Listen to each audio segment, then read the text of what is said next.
वही कातिल वही शाहिद वही मुनसिफ ठहरें, अक़रबा मेरे करें कत्ल का दावा किस पर।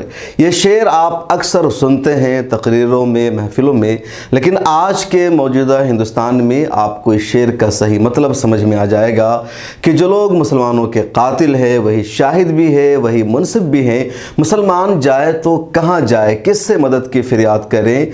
देश में ख़ास तौर पर रामनवमी का जो जुलूस निकला है उसमें जिस तरीके से अलग अलग हिस्सों में मुसलमानों को टारगेट किया गया, मुसलमानों की मस्जिदों को निशाना बनाया गया और अब मुसलमानों की गिरफ्तारी की जा रही है। मध्य प्रदेश में मुसलमानों के घरों पर बुलडोज़र चलाए जा रहे हैं। इस माहौल ने, इन चीज़ों ने पूरे हिंदुस्तान के मुसलमानों को एक अलग कैफियत से दो चार कर दिया है। मुसलमान, मुस्लिम क़यादत, मिली तंजीमें सोचने पर मजबूर हैं कि आखिर करें तो क्या करें, इलाज क्या है।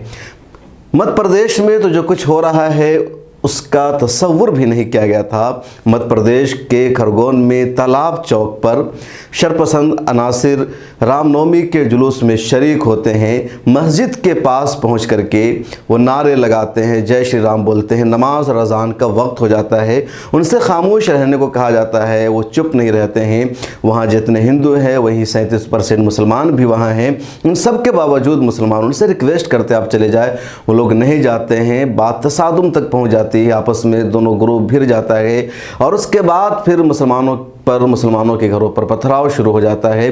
पुलिस आती है और वो भी मुसलमानों के ख़िलाफ़ आंसू गैस के गोले दागती है, वाटर कैनन का इस्तेमाल किया जाता है। इस तरह गोली तक चल जाती है और उसके बाद फिर कल होकर के मुसलमानों के घरों पर ही बुलडोज़र चला जाता है। आखिर क्यों? अगर मुसलमान ही मुजरिम है, मुसलमानों ने ही पहले पत्थर फेंका, मुसलमानों ने ही फसाद भड़काया, मुसलमानों ने ही रामनवमी के जुलूस को रोकने की कोशिश की, तो इसका फैसला अदालत से होगा। पुलिस कैसे फैसला कर सकती है, सरकार कैसे फैसला कर सकती है? क्या सरकार खुद से किसी को मुजरिम करार देकर उसके घरों को तोड़ देगी, उसे जेल भेज देगी? अदालत किस काम के लिए है? लेकिन कोर्ट में मामला जाने से पहले ही शिवराज सिंह चौहान की सरकार ने 45 मुसलमानों के घरों को, दुकानों और मकानों को मुनहदिम कर दिया है और ये ऑफिशियल दावा किया गया है। अवाम का वहाँ के कहना है कि अब तक 70 से 80 घरों को तोड़ा जा चुका है। इस मसले का हल क्या है? आप देखेंगे कि रामनवमी यात्रा जो निकली है या ऐसे भी कई सारे मौके पर ये लोग मस्जिद के पास जाते हैं, मस्जिद के पास नारे लगाते हैं, मुसलमानों को उकसाने का काम करते हैं, मुस्लिम मोहल्लों में जा कर के मुसलमानों को उल्टा सीधा बोलते हैं, अजान के वक्त शोर शराबा कर देते हैं, वीडियो में आकर के यूट्यूब, फेसबुक, ट्विटर और इंस्टाग्राम जैसे प्लेटफॉर्म का इस्तेमाल करके अल्लाह तबारक व तआला की शान में गुस्ताखी करते हैं, रसूल पाक सल्लल्लाहु अलैहि वसल्लम की शान में उल्टा सीधा बोलते हैं। हज़रत अम्मा आयशा रज़ी अल्लाह तआला अन्हा, सहाबे कराम और दूसरे अकाबिर और मुअज़्ज़ज़ शख्सियतों के बारे में ये लोग उल्टी सीधी बकवास करते रहते हैं। आखिर क्यों? ये करने से उनको मिलेगा क्या? उनका जहन इतना ख़राब क्यों हो गया है? मुसलमानों से उनके जहन में इतनी नफ़रत क्यों भर दी गई है? और क्या इसका नुकसान किसको होगा? क्या सिर्फ मुसलमानों को इसका नुकसान होगा? क्या इसकी वजह से सिर्फ मुसलमानों को परेशानी होगी, दूसरों को बुरे हालात का सामना नहीं करना पड़ेगा? ऐसा नहीं है। जिस तरीके के हालात बना दिए गए हैं इसकी जद में सिर्फ मुसलमान नहीं बल्कि सब आएंगे। एक बड़ा मशहूर शेर है कि लगेगी आग तो आएंगे घर कई जद में, यहाँ पर सिर्फ हमारा मकान थोड़ी है। और इसकी मिसालें भी सामने आने लगी है। उत्तर प्रदेश के नोएडा का मामला है जो दिल्ली से बिल्कुल सटा हुआ मामला है। सौरभ द्विवेदी न्यूज़ 18 के सीनियर पत्रकार हैं, सहाफ़ी है। उनके घर के पास ही कुछ हिंदू डीजे बजा रहे थे, तेज़ आवाज़ के साथ वो बजा रहे थे। वो घर से निकलते हैं रात के 11 बजे, 11:30 बज चुके होते हैं। उन्हें समझाते हैं कि तुम बंद करो, वो बंद नहीं करते हैं। फिर वो पुलिस को फ़ोन करते हैं, पुलिस वहाँ आती है, पुलिस कहती है कि बंद कर दो, लोगों की नींद ख़राब हो रही है। फिर भी वो शरपसंद अनासिर डीजे को, माइक की आवाज़ को बंद नहीं करते। वो कहते हैं हमने पुलिस से परमिशन ले रखी है पूरी रात की, जबकि पुलिस से कोई परमिशन नहीं ली जा चुकी होती है। उसके बाद सौरभ को कहा जाता है कि तुम पाकिस्तानी हो, तुम गद्दार हो, तुम वतन दुश्मन हो। उनके छोटे बच्चे को वो लोग किडनैप कर लेते हैं और 1 घंटा तक उसे अपने पास वो रखते हैं। उनकी बीवी के साथ वो बदतमीज़ी करते हैं, सौरभ के साथ धक्का मुक्की करते हैं, उन पर हमला तक करते हैं और एक तरह से उन्हें गद्दार, मुजरिम, पाकिस्तानी कह करके उन्हें वहाँ से भगा दिया जाता है। और ये सब कुछ पुलिस के सामने होता है और पुलिस कुछ नहीं कर पाती है। इन्हीं शरपसंदों ने कल परसों मध्य प्रदेश के स्टेशन पर भी एक दीवार को तोड़ दिया है। यानी कहीं भी जा सकते हैं। वो बड़ा मशहूर है लोगों का जुमला कि जब भेड़िए को खून की आदत लग जाती है तो वो ये नहीं देखता है कि सामने कौन है, उसे खून चाहिए, वो तमीज़ करना बंद कर देता है। तो इस वक्त जिस तरीके से जुनूनी भीड़ पैदा हो गई है, नौजवान हैं जो कहीं भी जाते हैं और मुसलमानों पर हमला करते हैं या मस्जिदों पर हमला करते हैं, मज़ारों पर हमला करते हैं, मस्जिदों को आग लगा देते हैं। इस भीड़ का खुमियाजा या इस जुनूनी भीड़ का नुकसान सिर्फ मुसलमान को नहीं उठाना पड़ेगा, बल्कि इसका असर देखना दूसरों पर भी शुरू हो गया है और ये मुसलमान के बाद उनको भी निशाना बनाने वाले हैं। अब सवाल है कि इस भीड़ को कैसे रोका जाए। इस जुनूनी भेड़िए का या इस जो नफ़रत की आग उनके दिलों में भर दी गई है, उसका इलाज क्या है, उसका हल क्या होगा।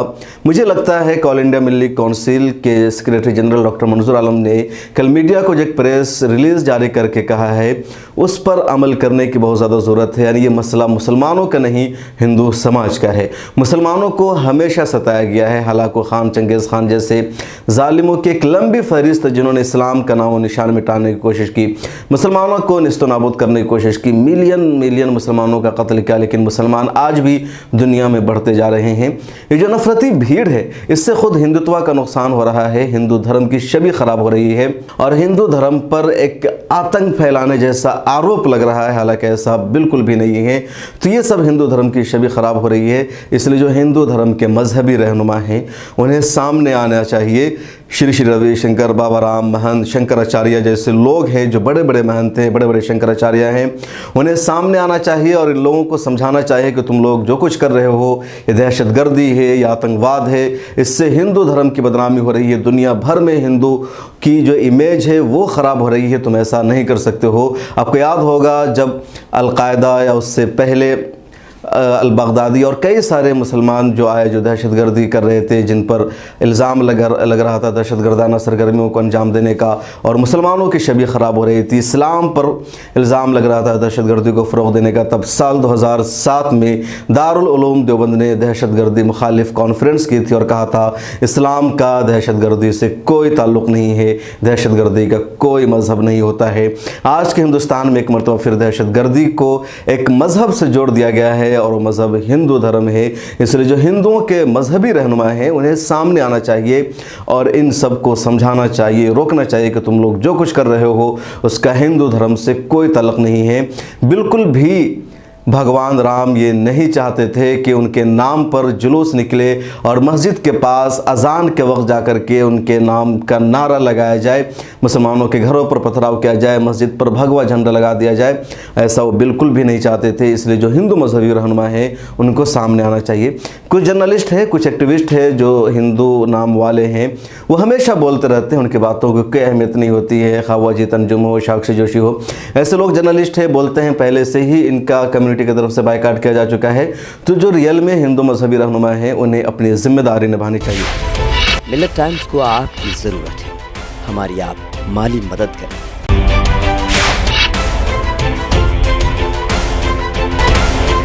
मुस्लिम रहनुमाओं की भी जिम्मेदारी है कि वो सड़कों पर निकलकर प्रोटेस्ट करें, अदालत से इंसाफ की उम्मीद लगाए, मजबूती के साथ अपना केस लड़ें और सड़कों पर पुरजोर तरीक़े से एहतजाज करें। अपने अखलाक, अपने कैरेक्टर के ज़रिए से मैसेज देने की कोशिश करें कि इस्लाम क्या है, इस्लाम क्या सिखाता है। और सबसे ज़्यादा ज़रूरी जो आम मुसलमानों के लिए है वो ये कि सब्र बहुत ज़्यादा ज़रूरी है। सब्र से काम लेने का वक्त है। अल्लाह ताला हमारा हामी मददगार होगा। इस्लाम को मिटाने की हमेशा कोशिश हुई, लेकिन कभी ऐसे लोग अपनी साजिश में कामयाब नहीं हुए हैं, क्योंकि इस्लाम की फितरत में कुदरत ने लचक दी है, इतना ही उभरेगा जितना के दबाओगे। इनके जहनों में भर दिया गया है कि अगर तुमने मस्जिदों के पास जाकर के ज़ोर से नारा लगा लिया, तुमने अजान होने से रोक दिया, तुमने नमाज़ पढ़ने से रोक दिया, तुमने मस्जिदों के पास जाकर के कोई जलसा जुलूस कर लिया, तो तुम जीत गए, तुम हावी हो गए, तुम्हें गलबा हासिल हो गया। ये शायद उनके जहन में भर दिया गया है और ये सब करने से उनको जहनी तौर पर सुकून मिलता है। लेकिन मुसलमानों को बहुत हिकमत अमली से, बहुत ईमानदारी के साथ काम लेने की ज़रूरत है कि उनके किसी भी बहकावे में नहीं आना है। वो हमें उकसाने की कोशिश करते हैं, लेकिन हमें उसका रद्द अमल नहीं देना है। हमें पुलिस पर दबाव बनाना है। पुलिस पर जितना हम दबाव बनाएंगे, पुलिस ज़रूर एक न एक दिन कार्रवाई करेगी। बजरंग मनीदास को पहले पुलिस ने बिल्कुल छूट दे रखा था, पुलिस के सामने में उसने बयान दिया था, उसकी गिरफ्तारी नहीं हुई थी। जब सोशल मीडिया पर, ट्विटर पर वीडियो वायरल हुई तो पुलिस ने बिलाखिर उसके खिलाफ FIR दर्ज किया है और अभी और दबाव बनता रहा मीडिया के ज़रिए, सोशल मीडिया के ज़रिए, तो यकीनी तौर पर पुलिस उसको गिरफ्तार भी करेगी। जिस वक्त यही ज़रूरत है कि सड़कों पर निकलिए, प्रोटेस्ट कीजिए। जो हिंदू मजहबी रहनुमा है उन्हें अपने लोगों को, नौजवानों को समझाना चाहिए। इसके अलावा सोशल मीडिया पर, क्योंकि मीडिया हमारी आवाज़ को नहीं उठा रहा है, तो यही सोशल मीडिया आपकी आवाज़ है, आपकी ताकत है। इनको मजबूत कीजिए, इनके हाथों को सपोर्ट कीजिए, इनको आगे बढ़ाने का काम कीजिए।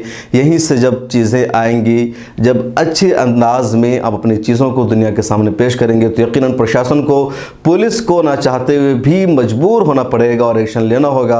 आपने मिल्लत टाइम्स के ट्विटर हैंडल पर वो वीडियो देखी होगी कि जब मेरठ का एक बंदा एक बिरयानी वाले के ठेले को उलट देता है, उसकी वीडियो सोशल मीडिया पर वायरल होती है तो पुलिस उसके खिलाफ केस दर्ज करती है। जब दारोगा जाते हैं उसको गिरफ्तार करने के लिए तो वो उनके साथ नहीं जाने को तैयार होता है, उनके साथ भी बदतमीजी करता है। तो दारोगा साहब कहते हैं कि बात को समझो, तुमसे ज़्यादा कट्टर मैं हूँ, लेकिन स्थिति को समझो, चलो अभी थाने में सरेंडर कर जाओ। तो यकीनन मजबूर होना पड़ता है, इसलिए आपको मीडिया का साथ देना चाहिए। ऐसे अल्टरनेटिव मीडिया हाउसेस को भी मजबूत करना चाहिए। आप क्या सोचते हैं और किस तरह से मुसलमानों को मौजूदा हालात का मुकाबला करने की ज़रूरत है? अपनी राय भी हमें दीजिए। इस वीडियो के नीचे डिस्क्रिप्शन में लिंक मौजूद है, उस पर जाकर के मिल्लत टाइम्स को आप मदद कीजिए। मिल्लत टाइम्स का हर महीने तकरीबन 2 लाख रुपए का खर्च है, इतना बजट है और ये बजट हम आप जैसे लोगों के ताउन से ही पूरा करते हैं। अपना ख्याल रखिए। अल्लाह हाफिज़।